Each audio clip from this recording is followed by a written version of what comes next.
Hello everyone, I'm Testify, it's nice to meet you, and welcome to the 10 things that I wish I knew before starting Stardew Valley. I have a pretty sizable amount of hours on this game, so I think and I hope that new players can benefit from the things that I'm going to bring up on how to help you guys get a good early start on your farms. This list also isn't in any particular order, so don't think of it as a list of importance or prioritization or anything like that. It's just things that came to mind that I wrote down. So let's get into it. I'm gonna start with this tip because it'll go with some of the other ones later on, with that being that it's okay to use the wiki. I went on for a while not using the wiki in this game because I wanted to learn it first, and it almost felt like it was cheating if I used it, and came to find out that it is nowhere even close to cheating. Stardew Valley is no doubt a wiki game, just like my beloved Terraria, and it's not cheating, and no one is gonna judge you for using the wiki.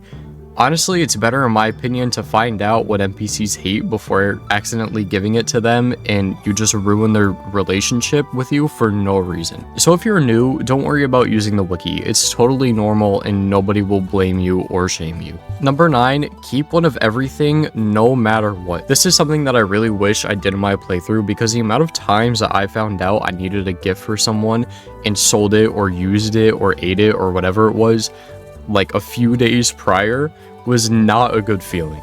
If you find something and you think it's trash, you could be wrong. Always check the wiki to see if the item you want to throw out has any good uses as a gift, or if it's used in the community center, or anything else before you get rid of it or sell it. Number 8, this is more of a fun one, more than a useful one, but it still is kind of useful, but you can decorate anywhere. This includes places like the spa, the bus stop, and even the town. Just be careful, because if you place anything in the way of an NPC's path, they will have no hesitation to destroy it right in front of you. So be careful where you place things down at, because again, they are ruthless and will destroy it right in front of your face. This is a really good way to pass time in winter when you have nothing better to do. Like if you have no crops to grow or no animals to take care of and you still want to be productive, why not go out and decorate? You have nothing better to do anyway than go in the mines or give people gifts. Number 7 is to place chests anywhere that you deem important. I always like to put chests on the beach, on the mountain, in the secret woods, and I like to put bait in them for whenever I go fishing in those areas. I also really like to put chests in the mines for food so I can grab some for energy before I go down on my endeavor. And I also really like to put another one down for when I need to empty out my inventory so that I don't have to go all the way back home. If my inventory gets full when I'm on a mine run, I could just take the elevator or take a ladder up, put my stuff in the chest, and go right back down, and I'm right back at it. And speaking of the mines, that leads me into my next point. Number 6, utilizing the fact that you can build almost anywhere, put furnaces in the mines.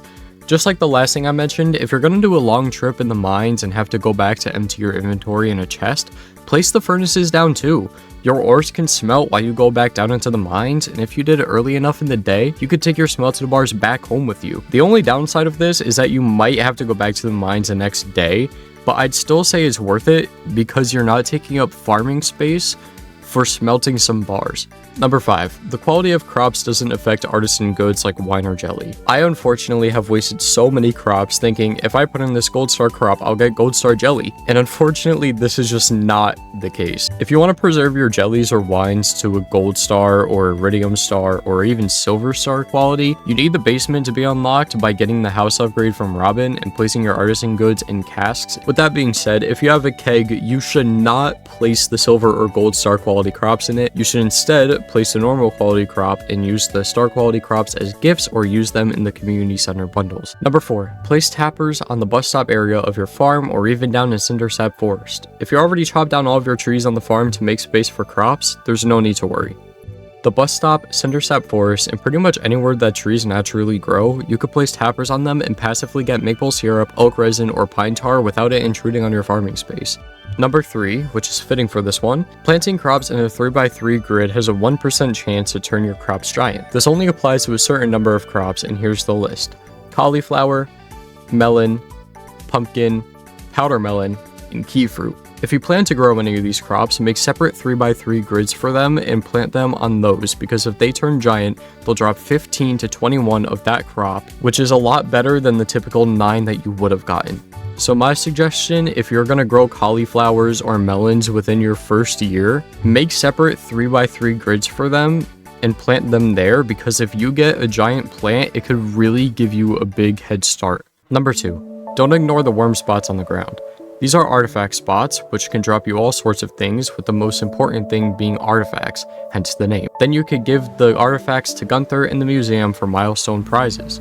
Most of them are just going to be little decorations. My personal favorite is the chicken statue, but one of them is magic rock candy, which is the best food in the game, as well as another one being an ancient fruit seed, which brings me to my last point. Number 1, hold on to the ancient seeds. These have a small chance of dropping in the mines from bugs, and while they may seem useless at first, if you give them to Gunther, he will give you ancient fruit seeds that you can plant on your farm and start farming ancient fruit for ancient fruit wine, which is one of the best items in the game that you can sell. On my first playthrough, when I got an ancient seed from a bug and I read, "Can these still grow?" I thought they were useless. I threw it out. But little did I know how important it would have been. And that really solidified to me that the rarest item in a game that you're playing is the one that you're looking for. So thank you everyone for watching. I hope you enjoyed this video, and if you want to see more, please do subscribe and like and hit that bell so I know that this is something you guys are interested in. And what do you want to see next? Secrets about Stardew Valley? More tips? Let me know. Thank you again to everyone watching. I love you all. I hope to see you in the next video. And goodbye.